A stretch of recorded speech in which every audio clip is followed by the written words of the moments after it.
Welcome back to the latest episode of the Key and Mang Audio Experience. I'm your host, Mang, as always, with my fellow co-host, Key. Key, what's good? What's up, Ming? How are you? I'm chilling. I really can't complain. How you living? Can't complain either. I'm kind of getting tired. Yeah, no, I hear you. End of the weekend. Monday's coming upon us soon. Monday scaries. I'm just kidding. I don't have any Yep. scaries right now. Not yet. Speaking of scaries, experience zero gravity or explore the deepest ocean trench. But I didn't even realize that was the question for today. Oh, let's see. I'm gonna go with explore the deepest ocean trench. Because why would I want to be zero gravity? Like, what? What's the point? I want to go to the deepest ocean trench and see a mermaid, see Nemo. What else? Whatever else is down there. Nah.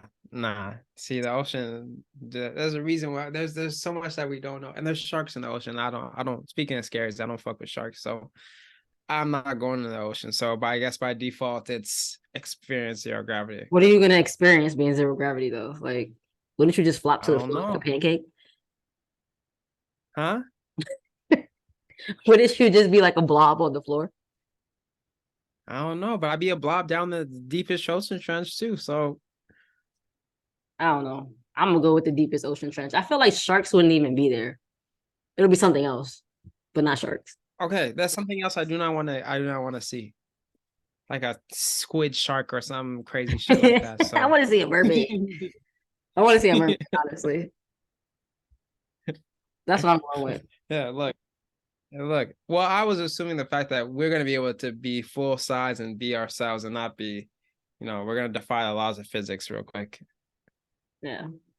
Yeah. So I'm gonna still go Yeah, with but ocean. you have fun. You have fun with that. You have fun with that. Today's episode, we on this podcast, we focus a lot on habits and building good habits and working towards your goals and things like that. And we always talk about the good side of that, but today we're doing the opposite. We're focusing on bad habits and bad habits that we specifically have that, everybody, I think it's important to remember we're all human at the end of the day. We're not perfect, but there's things that, we're aware of that might limit where we're trying to get to. And it's a day by day process to try and improve these bad habits a little bit to help you get to that end goal. So I'll start first and say my bad habit number one is my screen time early in the morning. When I wake up after my alarm goes off, it's scrolling on IG, scrolling on Facebook, Twitter. I like check all my socials real quick and then just start my day like that. What's up, Minx? Um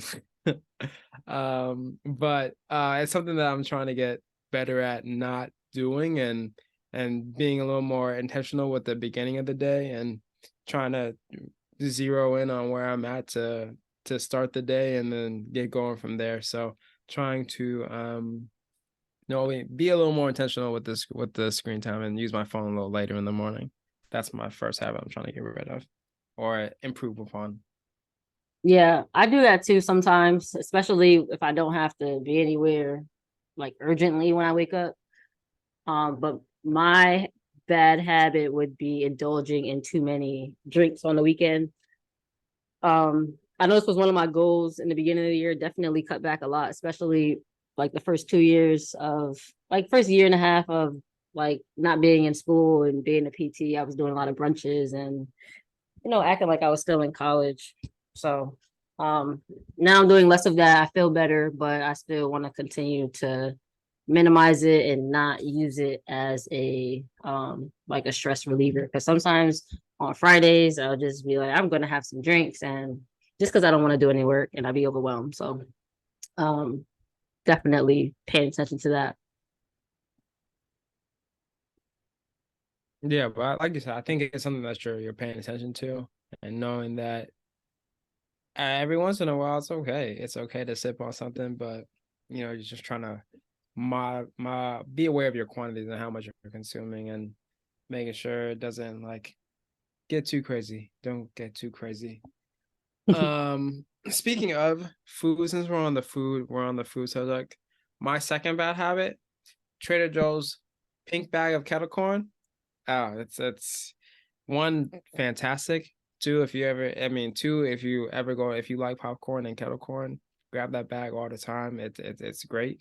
But I finished that thing so quick, and I'm like, I need to chill out with the sugar intake and the sweet stuff. But it's so good. It's so good. So I'll be trying to limit my intake, and sometimes I can't help it. You know, I feel that way. I haven't seen the kettle corn from Trader Joe's. I would actually love that. But my thing from Trader Joe's that is a bad habit is the sweet plantain chips. It comes in a yellow bag and it's so good. The only thing that stops me from eating it is the fact that the chips are kind of crunchy and it starts to like give me a headache and my jaw starts to hurt eating it. But I'll eat the whole bag, like a bag and a half before that happens. So I'll be out here buying like two. We go like probably once a week. I'll be buying like a bag or two. I used to buy like two, and one week gonna be gone like 3-4 days ish. I just get like two bowls full, and then like you pack some for lunch, and then it's like, all right, there's one bag gone, and then you start the same process with the other one. So now it's down to one bag. I try and limit it to one bowl a day, but that bowl is just down quick. So then I'm like, I'm trying to be better about not getting the second bowl in that same sitting, but it's a work in progress. yeah, it is. But at least like we're aware of these things. Um, Hmm. my next one is similar to your screen time, but mine is just procrastinating in general. I think I work better under pressure, but for some things, I think that I would benefit mentally from not procrastinating and waiting to the last minute because although I do get it done, I do get stressed out as well. So just trying to do things in a more timely fashion will be beneficial for my mental health. Yeah, I think this one's hard. It's always trying to find the switch to make it so that when it's time to get the thing done, you get it done and not wait till the 11th hour to whatever the project is or whatever the thing you got to get done is done. What's worked for you to help decrease your ability to procrastinate and get your projects done? Definitely doing it when I have like no distractions. So waking up earlier than usual and just getting it done without having to like attend to anything else. Cause I think whenever like as the day goes on and more people are awake, more people are trying to contact you, you have more things that you can possibly do other than that. I think it makes it hard to get that thing done. So for me, doing it when I don't have any distractions, which is usually early in the morning. And I also use the Pomodoro technique. I'm using that since like PT school, but I've been using it more often now to just focus and get this like the busy work stuff done in a short period of time. Because the things you want to procrastinate on, it can take you forever. It can take you like an hour when it really only needs to take you like 10-15 minutes. So Yeah, yeah, for sure, that's for what I've been sure. doing. Yeah, you put me onto that technique like when I was in PT school, and I feel like it's super helpful. So I think the phone being close by is what like limits your productivity, especially if you get notifications all the time, or things are happening like a Sunday. So football scores, fantasy football teams, you're trying to manage your rosters and make sure that teams are doing well. So there's a lot of things that are distracting, and I think being able to put the phone like in one room and then get your work done and then go during your break and go check your phone and do what you gotta do. So I think that's something that I'm also trying to get kind of get better at too and be more efficient. Cause I'd be like in my head, I know I gotta get something done, but I'm like, all right, in my head, I'll be like, it's gonna take me like 15 minutes to do with that thing, 30 minutes to do that thing, probably an hour to finish these 4 notes or whatever it is, like trying to do it in my head. And I think if you just give yourself the timer, and then when the timer goes off, you're done.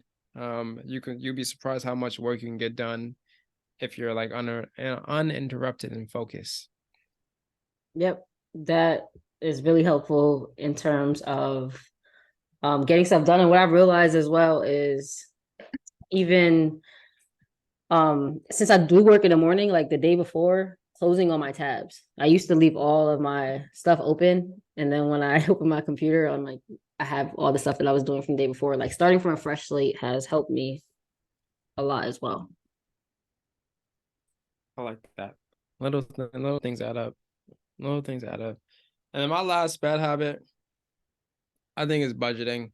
Especially just because it's been moving to a new state and now having to think about state taxes. Before, like back in Alaska, we don't have state tax, so I wasn't thinking about it. But now California's tax rate is crazy. So now trying to budget for that when that time comes, and but also like the rent and groceries and day-to-day stuff that you gotta buy, and making sure that, and I'm in like in grind mode of like courses and trying to apply things, learn new things and apply them. So it's about, all right, how do I pick and choose what courses to get into, but still making sure that, rent's gonna be able to be taken care of, and all the necessities that need to be taken care of and care of. But my fun, whatever I want to explore, I also got the can put that time in. So just trying to be more organized with the budgeting, and as responsibilities grow, making sure to, not be too reckless, and make sure I'm ready for when April hits next year and it's tax time. Yeah, living in Connecticut, I don't have to worry too much about that. But um, forgot my train of thought.